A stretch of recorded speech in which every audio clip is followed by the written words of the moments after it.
Apo Agraf, bonjour. Vous êtes directeur créatif de l'agence de communication Maison Bien Vue. Oui, bonjour déjà. Et oui, effectivement, je suis directeur créatif de l'agence Maison Bien Vue. C'est une agence de communication à Mons.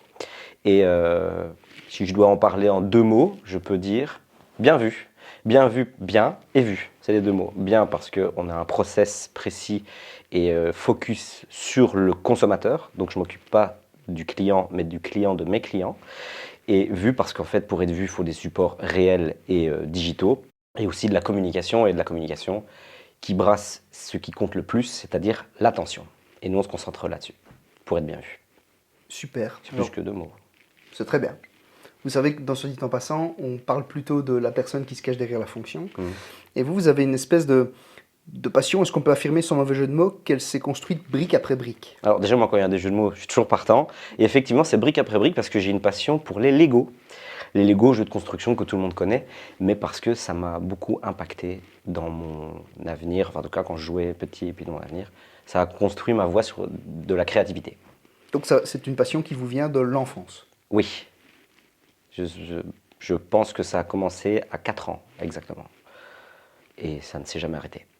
Comment ça se matérialise aujourd'hui, cet amour du Lego?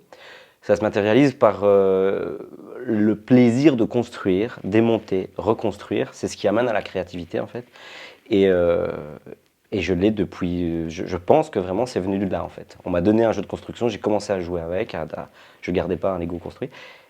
Et c'est ce qui m'a mis sur la voie de mon métier actuel. Le Lego, c'est de la construction et de la déconstruction. Ça, c'est ce que vous faites. Ouais. Mais le monde du Lego, ça draine plein d'autres passions et plein d'autres activités autour de ça. Est-ce que vous êtes aussi dans ce délire de collection, par exemple? Alors, ouais, il y a un peu de collectionnite aiguë. D'ailleurs, quand les Lego, j'en achète parfois deux, un pour moi et un pour ma collection. Il y a l'ingéniosité, c'est-à-dire que j'aime bien comment les ingénieurs de chez Lego ont construit en 4 pièces quelque chose qu'on reconnaît tout de suite. Le côté technique aussi, quand on voit qu'ils arrivent à faire des boîtes de vitesse dans des Lego, c'est super intéressant parce qu'une voiture, quand vous la voyez, pour comprendre comment ça fonctionne, il faut la démonter.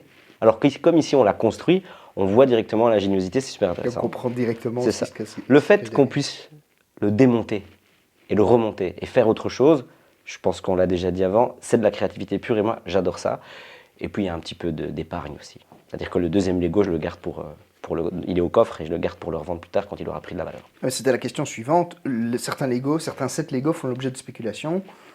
Vous êtes aussi dans ce mood en se disant, bah, il y a moyen. Quoi, de faire. Alors, je pense qu'on profite tous un petit peu de ce principe d'offre et de demande. Et ici, la demande augmente, donc l'offre, la valeur augmente de certains kits Lego. Moi, je trouve ça un petit peu dommage de la manière dont l'inflation a été appliquée sur les Lego sur les dernières années. Parce que maintenant, la valeur d'un kit vient de sa franchise Star Wars, Marvel, Disney, Harry Potter. Il y a même des stades de foot en Lego. Cette valeur-là n'est plus vraiment dans le jeu de construction en fait. D'ailleurs, on le remarque, il y a des adultes qui achètent des Lego, ils les construisent et ils en font de l'exposition. Alors c'est super, c'est très bien, c'est beau, mais je trouve qu'on oublie le principe de base du Lego qui est de construire, déconstruire, reconstruire. Et j'ai déjà eu des enfants qui venaient chez moi et les parents leur disent non, il ne faut pas toucher à ces Lego-là. Je dis si, on peut y aller, mais à une condition, on le reconstruit après, avec le plan ou avec moi et tout. Et ils sont trop heureux, quoi. Ça doit rester un jeu et pas un modèle d'expo. Donc c'est pour ça que cet aspect spéculatif sur le Lego me dérange un petit peu, parce qu'on a perdu de la valeur de fond. Vous êtes plutôt du genre à suivre le manuel de montage ou plutôt en mode construction libre? Est-ce que vous pensez que ça reflète un peu votre personnalité? Alors moi je fais les deux. C'est-à-dire que j'aime bien suivre le manuel pour voir l'ingéniosité des ingénieurs de chez Lego, parce que c'est vraiment des ingénieurs. Enfin, j'ai regardé des émissions là-dessus et ça rigole pas. Et alors j'aime bien ne pas suivre le plan pour essayer de faire des choses et alors parfois de revenir. Je construis ce que j'ai vu sur le kit et je vois après si c'est comme ça qu'ils ont fait dans le plan. Et alors après, oui, je démonte et je remonte.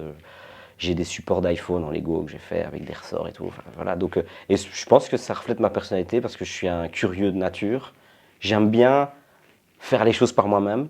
Il y a un peu d'ego là-dedans aussi, avec une lettre en 1, t'as vu?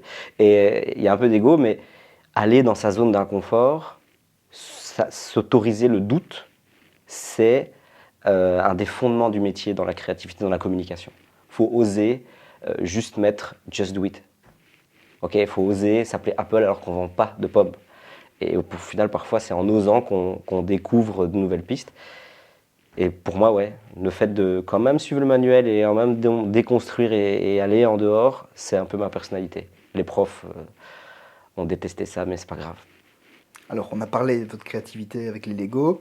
On se doute quand même que via votre travail, vous avez une certaine créativité donc dans votre vie professionnelle. Laquelle doit le plus à l'autre? Alors, c'est une très bonne question, mais j'ai une très bonne réponse.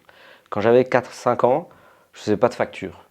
Donc, je peux le dire sans problème que cette créativité-là que j'ai maintenant dans le travail, on la doit à la créativité d'avant. Et je pense aussi le côté mathématique me vient, j'adore les maths, me vient aussi du Lego. Un Lego, c'est séquentiel. Quand vous avez une rangée de 10 disponible, vous pouvez trouver 2 x 5, 5 x 2, 1 x 10 ou 10 x 1. Et bien, sans s'en rendre compte, les enfants, quand ils jouent à ça, ils révisent leur table de multiplication et ils apprennent à avancer dans un monde qui est quantifié et chiffré. C'est séquentiel et on le remarque, hein, les meilleurs développeurs ou personnes qui utilisent les maths ont quasi toutes joué à des jeux de construction, Lego ou autres, où il y a ce côté séquentiel. Voilà. On aurait pu en parler pendant encore des heures. Ouais, ça. Mais merci beaucoup en tout cas pour votre Avec disponibilité. plaisir. Et à bientôt peut-être dans un salon en Lego, je sais pas. Ben, je sais pas. Ça prendrait tellement des heures de faire un salon en Lego. Mais bon, avec un Lego, on peut tout construire, quoi.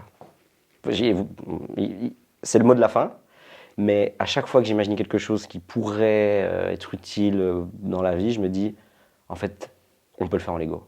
Je n'ai pas dit que je le faisais, mais on peut le faire en Lego. Merci. Je vous en prie.